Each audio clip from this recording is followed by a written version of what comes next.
Donc, et pour parler de ce forum économique mondial de Davos 2025, on a en ligne Monsieur Dr Raouf Ghafar qui est analyste politique. Bonjour Monsieur. Bonjour. Donc, première question, donc on parle de ce forum, donc de l'évolution de l'économie mondiale et il y a des, comme on vient de lire, donc sur les journaux et sur les sites internet que les chefs d'entreprise et les dirigeants d'entreprise sont optimistes pour l'économie mondiale et plus optimistes qu'en 2024. Absolument. Premièrement, il faut être toujours optimiste d'un côté. De l'autre côté, il y a tellement de défis. Espérons bien avec l'arrivée du président Trump, les choses vont se calmer un tout petit peu. Nous avons vu, voilà, le cessez-le-feu au Gaza. Je pense qu'il y aura des pas positifs sur le plan Ukraine-Russie, on espère bien. Une fois que ça se termine, sûrement ça aura un impact positif sur l'économie mondiale. C'est ça qu'on aspire et c'est probablement pour ça que les gens vont se voir, disons, à Davos, pour ça, pour discuter un peu l'avenir, disons, de l'économie mondiale. Et surtout que le thème de cette année, c'est l'économie intelligente. Donc, nous allons voir ce qui va arriver, mais je pense que les choses vont aller de mieux en mieux, vu les délais de développement, surtout les élections. À mon opinion, certainement. Docteur Raouf Ghafar, quand on parle à présent du vert, de l'économie verte, de l'hydrogène bleu, à présent, quand on parle aussi de l'économie, on pense à l'économie ou l'ère intelligente. Que veut dire ou qu'est-ce qu'on entend par l'ère, une collaboration pour l'ère intelligente? Intelligence, c'est-à-dire la technologie, c'est-à-dire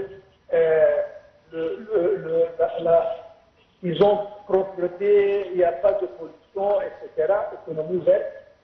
Et dans ce domaine, moi, personnellement, encore une fois, avec l'arrivée de M. Trump, je ne pense pas que l'environnement, pour lui, ça représente une chose assez vitale. Mais on aspire, en tous les cas, que les choses vont aller en mieux. Pour la conservation de notre planète, il faut aller en vert. Et je pense que si jamais tous les dirigeants et tous les chefs d'État mondiaux vont se mettre d'accord sur ceci, peut-être l'Amérique va. En principe, je répète, je suis sûr, c'est la diminution des émissions des carburants et sinon, vraiment, la planète va faire face à des problèmes annoncés.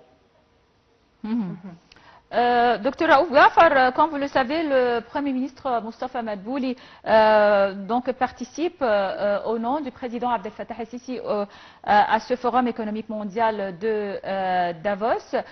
Donc, concernant la participation de l'Égypte, comment peut-on profiter donc d'une telle réunion, d'une telle manifestation économique sur le plan de l'économie égyptienne? En premier lieu, la présence est essentielle. C'est-à-dire, dans un programme pareil, avec ce groupement, comme vous l'avez dit, de chefs d'État, de dirigeants, de chefs de sociétés différentes, etc., la présence de l'Égypte est très importante. Cette fois-ci, nous sommes représentés par le ministre. Je pense qu'il va discuter beaucoup de dossiers. En principe, des possibilités d'investissement, les possibilités de coopération avec des États avec technologie, avec les différentes compagnies qui sont intéressées. Nous avons pavé le chemin pour inviter et introduire et attirer les investisseurs. Je pense que, comme je dis, la présence de notre Premier ministre peut donner une grande poussée à ceci et nous espérons bien qu'il y aura des résultats positifs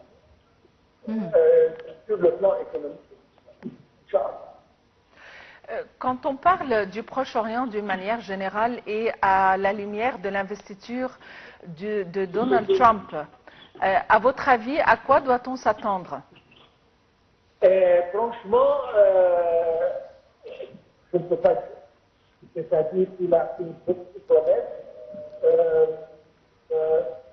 À mon opinion, ça c'est une opinion très personnelle, je pense que le Moyen-Orient ne va pas être une priorité, d'une grande priorité chez le président.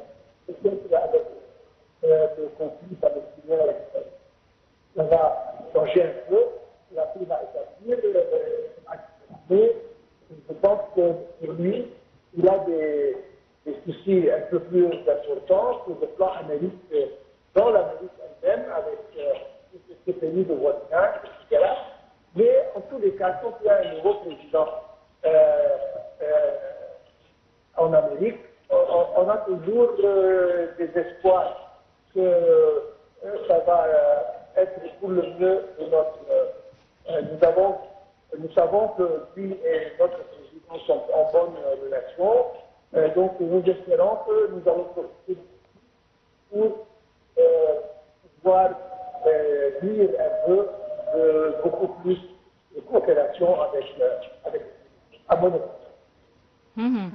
Et déjà, M. Raouf Ghafar, le nouveau président américain, Donald Trump, donc il a pris plusieurs décisions, surtout des décisions concernant l'économie. Bien sûr, les Américains ou ses partisans l'ont choisi parce qu'ils ont l'espoir qu'il va redresser l'économie américaine. Et voilà qu'il a pris plusieurs décisions. Il essaye de redresser donc les relations économiques avec la Chine. Aussi, il a pris des décisions concernant l'immigration, concernant les douanes et les tarifs. Est-ce que on s'attend à des décisions sur l'économie donc qui touche un peu l'Égypte ou l'Europe?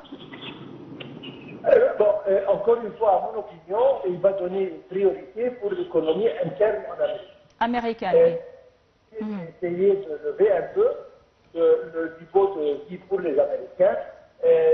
La situation économique en Amérique va s'améliorer, ça c'est sûr. C'est pour ça que les Américains ont voté pour lui, l'ont élu. Il a promis que l'Amérique va retrouver sa gloire. Je pense qu'il est sérieux dans ce domaine. Certainement, il va améliorer les relations avec les grandes forces économiques mondiales, notamment la Chine, et avec les pays de voisinage.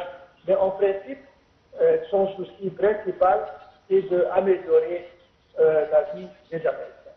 Je pense que ça, ce sera la première chose qu'il va faire, et l'Amérique va se retrouver encore une fois une force économique vraiment redoutable. Docteur Raouf Ghafar, merci beaucoup pour votre intervention. Je le répète, vous êtes expert en économie.